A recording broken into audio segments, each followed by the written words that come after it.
Like your local Shark Tank.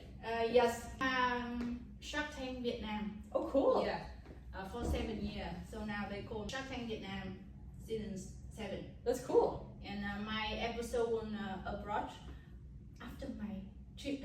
I want to see. Oh my gosh, I want to see it. Will you send it? Yeah. So Okay. when broadcast, so I hope that after broadcast, so people will see Yeah. and they will know about you through my Facebook, my Yeah. LinkedIn on Yeah. the website. Okay, Yeah. cool. That's very Yeah. neat. Congratulations. And thank you for that, and thanks for the time that you have spent the time for me. And I need to tell again that CMB have a wonderful team, and you're lucky. I couldn't agree with you more. Yeah. That's really, it's one of the two things that I think that sets CMB apart from others. First being the incredible team of individuals that we have that all work towards Yes. that common goal. And then the second thing is that common goal, which is making sure that we take care of our investors Yeah. and put our investors first. Yes. And my father, who started CMB Regional Centers, Yeah, Mr. Hogan. yes, Mr. Hogan, Yeah. yes, back in 1997. That's essentially the foundation of our company, Yeah. which is take care of our clients. Yes. And if our clients are successful, we will be successful. And so that's the foundation that we all have really helped build CMB to be where it is today. Yeah. And that's what makes it special, is remembering where we started, you know, staying true to the foundation of our company, but then Yes. continuing to find really Yeah. great people that can also, you know, build upon our Yeah. foundation and make a beautiful company to help people.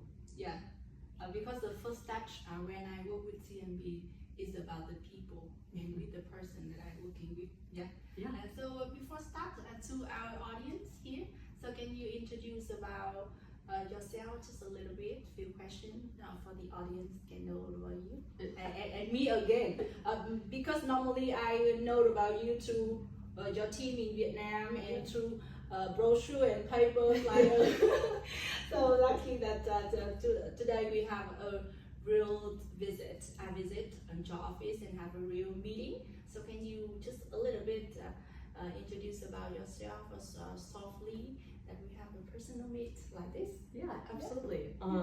So I'm Noreen Hogan, president of CMB Regional Centers. Like I said, my father started a company. I've been with CMB for over 10 years now. 10 years. Yeah, so I started on our econ team within the project development team. Yeah. I have a master's in economics. Economics. Yes. So you are economist. Yes, I very much understand the job creation, the input-output modeling. Yeah. And so it was a really good I foundation. also studied for economics, business master business administration in Hanoi University. Oh, that's wonderful. Yeah.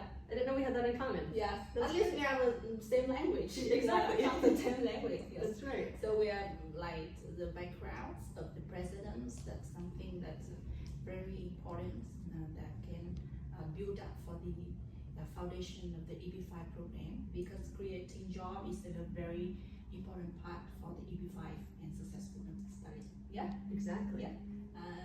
And about the president, the ex-president, and now.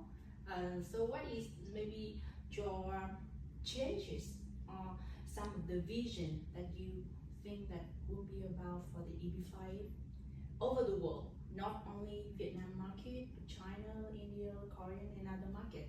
So what is your vision as a person that working 10 years as a president for the CMB regional centers? So can you share some?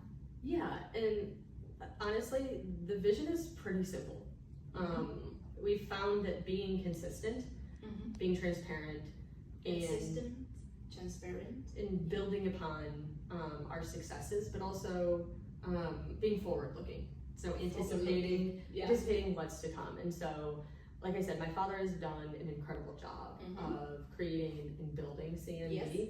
And it's my job now within the leadership of the company to ensure that we continue to focus on our clients.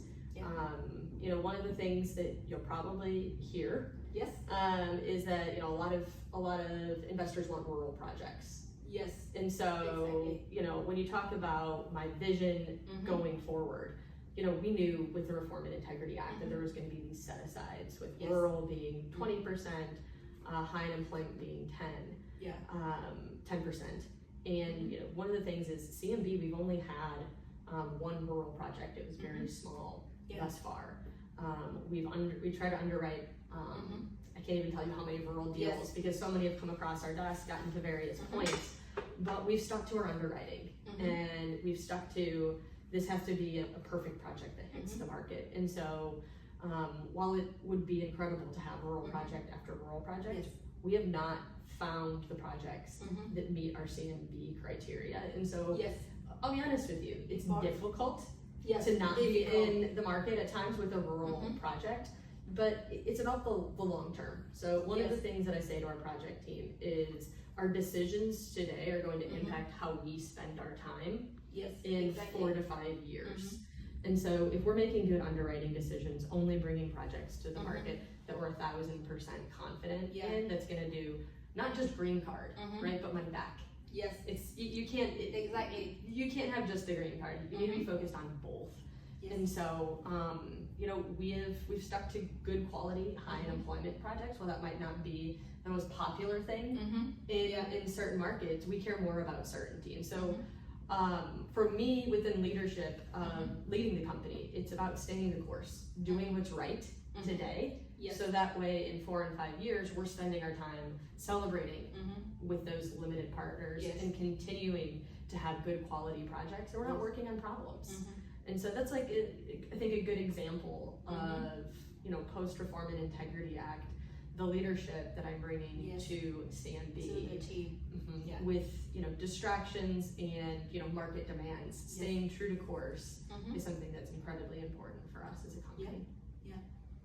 Very good, and it's a long process, and with a vision and with the rules that you set up to CMB team and with your team over the world. So another question I want to ask, that CMB is one of the oldest regional center. This is our lucky to work with you. With over 27 years of experience in the EB5 industry, as the president of CMB, can you share your view of how EB5 program has benefited foreign investors, particularly those from Vietnam? Well, you even say particular in Vietnam. So one thing that's really interesting about the EB5 program is I think whether it's the investors from Vietnam, from China, from Mexico, from anywhere around the world, I think that they're all looking at the EB5 program as a better opportunity. A better opportunity. Whether that's for a business that they want to expand or start, whether that's for schooling for their children. Family. Exactly. And so I think that the EB5 program, it doesn't matter where you're at. I think the allure of the economy here, the pro-business environment, the emphasis on schools and education, is really the driver, no matter where you're from. And the driver is the key. Yes. Opportunities is the key. Yes, and it allows EB5 allows people to live, work, go to school anywhere that they want, as opposed to other visa options. I think it gives investors the utmost flexibility to decide what they want their American dream to be. Yes, great. So the key part is like drive. The first word I heard about EB5, that is the drive. Exactly, that is the drive and the opportunity. People just see that it's a kind of investment only, but yes, important that it's a drive, and people see that. And you, as a person who saw a lot of investors from over the world come to the US, and they have a study for their children's school and other things. And may I ask further that beside the above mentioned benefit to investor, how you see the EB5 program helping to advance the partnership between the United States and countries like Vietnam, both diplomatically and economics? Yeah, and that's a great question because a lot of times people don't ask about the synergies or how it brings countries together. But let me explain a little bit why I have this question.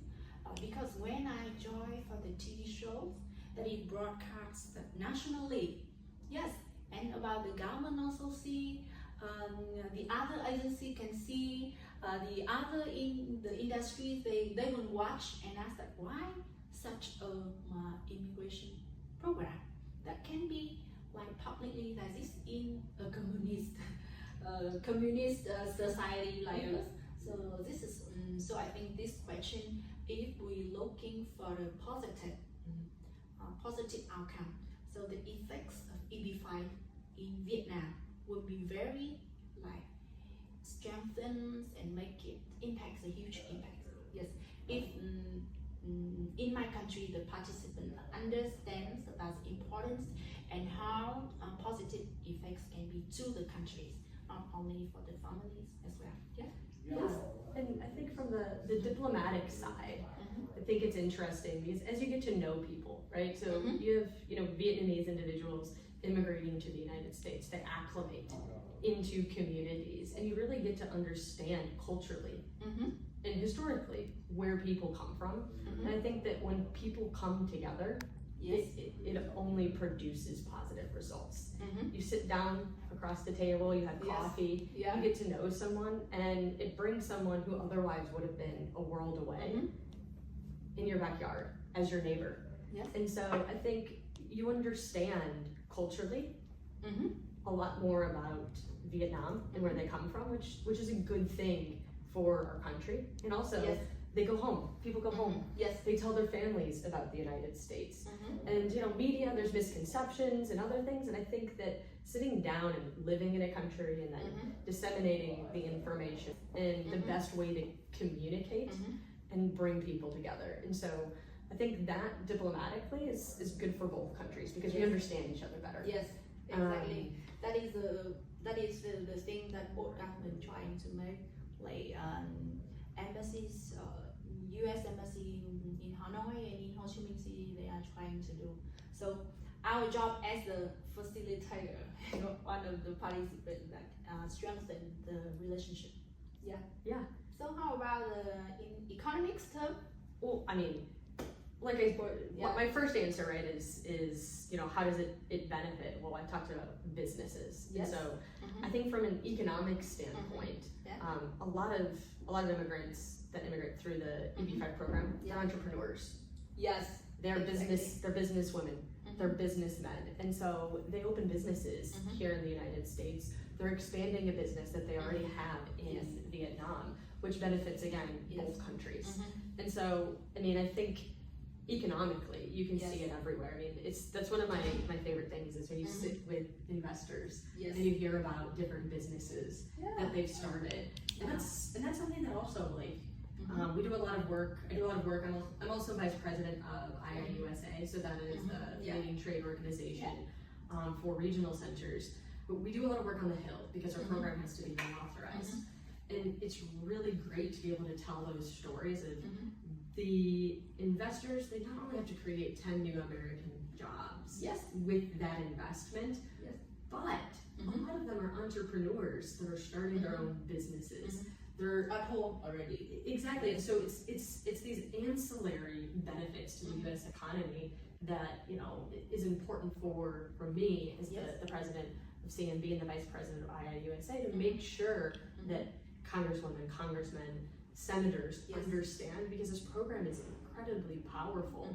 And these people that are, for example, investors from Vietnam, they're driving economic development in the United States. And so the EB5 program is just such an incredible opportunity for people to make their life in the United States whatever they want it to be.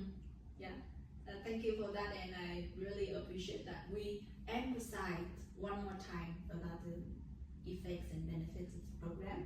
And the last question is that the U.S. presidential election is only days ago. How do you think the outcome may impact the EB5 program?